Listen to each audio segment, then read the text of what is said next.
Hello, Village of Harrison, and today we're continuing our series Serving Harrison and thought it would be pertinent to spend some time in a fire truck. So we're on a ride along with the Community Risk Reduction Officer, Craig, and want to ask him a few questions about the fire department, about Harrison Fire and Rescue, so we can portray the good work this department does on a daily basis for the residents of Harrison. So Craig, how long have you been with the fire department? So I've been with Harrison Fire almost 9 years. It'll be 9 years in August, and just over a year as the Community Risk Reduction Officer.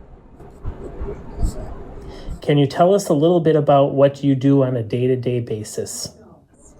Yeah, so the main part of my job is going to be the fire and life safety inspections. So I go to all the businesses twice a year, and we just look for any fire code issues that they might have or life safety issues.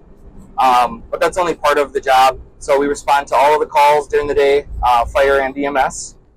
And also do a lot of our public education at the schools, at community events, just to be able to find those areas within the village that we could improve as far as the health and life safety aspect goes. Tell us a little bit about this vehicle we're driving in, its age, how long it's been in service. So this is our backup engine currently, engine 74. Most of our engines are within the time frame for the NFPA requirements, although some of them are starting to get up there in age. Typically after 10 years, you want to pull them off of frontline service just due to wear and tear.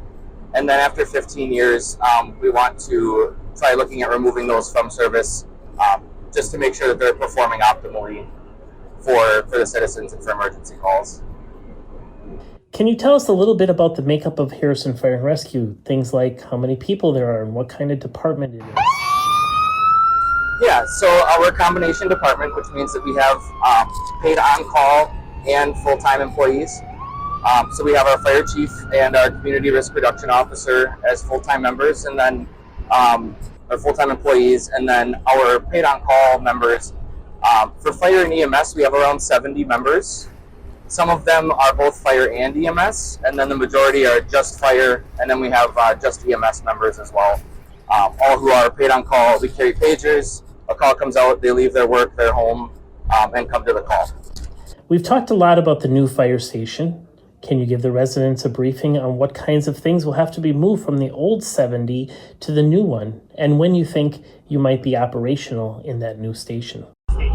Yeah, so once we're able to move into the station, once the village has occupancy of that building, all of our equipment, trucks, gear, tools, spare equipment, extra supplies, all will get moved over there. Our goal is going to be operational as quickly as we can at the new building. And then not only moving our equipment over there, but moving some of our public events. We're really excited to host some Stop the Bleed classes, CPR classes, that kind of things over there as well, which we haven't been able to offer in the past. So I'm really looking forward to getting into there, and the goal is going to be to move in there as quickly as we can. That sounds good. Is there anything else you would like to tell the residents?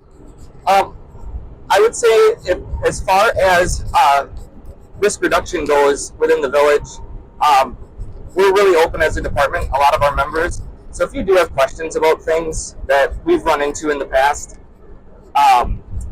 things like smoke alarms or carbon monoxide alarms, or CPR, just ask some of our members if you see them out in the community, or give us a call.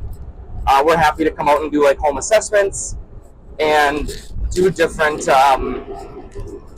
like that for you. So if we can answer any questions about proper smoke alarms or escape plans or where you should have carbon monoxide detectors, these are all things that we don't inspect on the industrial side for businesses that can be a really big issue back at home. So if any of those questions do arise from you, feel free to call. We're happy to come out. We're happy to answer any of those. Great. Thank you for your time today. This wraps up another episode of Serving Harrison.